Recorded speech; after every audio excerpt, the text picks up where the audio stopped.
Buddy, Rabbi Brian here, another week, more challenges, more opportunities.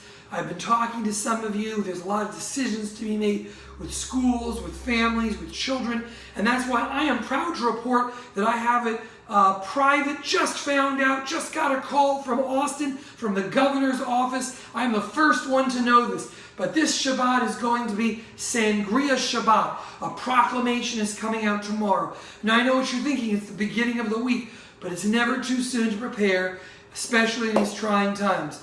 Now, that means this Friday night at our Zoom candle lighting, or Saturday at Havdalah, although you don't want to waste too much good sangria over, putting the candle out on the line. Or maybe you won't be on services with us and you're just going to sit in your backyard and just have a glass of sangria. It's just a way to acknowledge it's Shabbat. Maybe you don't even have a backyard. Doesn't matter. Drink enough sangria, you'll think you have a backyard. Maybe you're in a place where you don't have a stove or facilities to do that. Sangria is one of the easiest things, and the beauty about this wonderful summer drink is that you might have a bottle of wine you don't know what to do with. It's been sitting there a while, it's been closed, doesn't work. Maybe someone gave you an old bottle of kosher wine, you know what to do with. Moscato works, white Zinfandel works. If you have a dry red, it works beautifully also. Maybe you had a glass of dry red and you don't really want to polish off the bottle, and you know that within the next few days it's going to go bad. Right? You don't want to stick it in the fridge. So what do? You say, I'm going to take this red and I'm just going to make some sangria. Now keep in mind, if you use red wine, really needs to sit overnight for the fruit to absorb in the wine, really make it sweet and make it work. But for these sweet wines, 20 minutes and you don't even have to add sugar. So we're going to make some sangria, and the way we're going to do it is you just throw, some people measure, not me, that looks kind of like a glass of wine. It's always important to add about a cup of orange juice, really important to that. Then you have chopped up fruit. Whatever you have will work. I have not been to the store in 4 or 5 days, but I've still got some blueberries cut up. You always need some lemon or lime.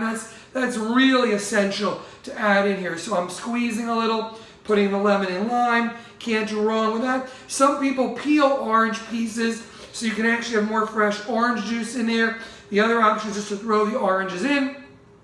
Finally, and by the way, I did wash all this fruit first. It's very important. Then you throw in a whole bunch. Strawberries are really important. I cut up into slices. You can see, just slices. Peel on, whole bunch of apples. I have plums here. I don't have any peaches left, but I highly recommend peaches. You get all that in there. You know what more? A little bit of wine can't hurt. You mix it all up, and then if you have a dry red, you need to add sugar. If you don't have a dry red, you can have it right away. My trick is that I always throw in a whole bunch of ice cubes, and I let it sit in the fridge. I let the ice cubes melt so it thaws it out a little. Otherwise, you're going to be totally fried. And I throw a whole bunch of ice cubes in. I fill it up, stir it well, mix it up, put it in, let it melt, and then when I serve it, I add new ice cubes. And you've got sangria. And you could have it anytime this Friday or Saturday. Just say, I'm going to sit, I'm going to take a deep breath. If you live home alone, call your friends early in the week, tell them how to make sangria. You can both get on the phone Saturday afternoon, have a little Shabbat sangria party. Maybe during Friday night services, a lot of you are checking into the services very late at night. Just find an empty place, throw off the workbooks, close the door, pour some sangria, turn on the service. John and I will never have sounded better. So join us for Sangria Shabbat. If you can't have wine, I know there are people who can't drink, please don't feel excluded. The backup plan is a pint of ice cream. You know what? That'll work well too. But it's early in the week. Get some fruit. If you're not leaving the house, I hear the supermarkets are delivering. Get wine. My final piece of parting advice is do not use Mogen David or Manischewitz. That works out really badly. Trust me.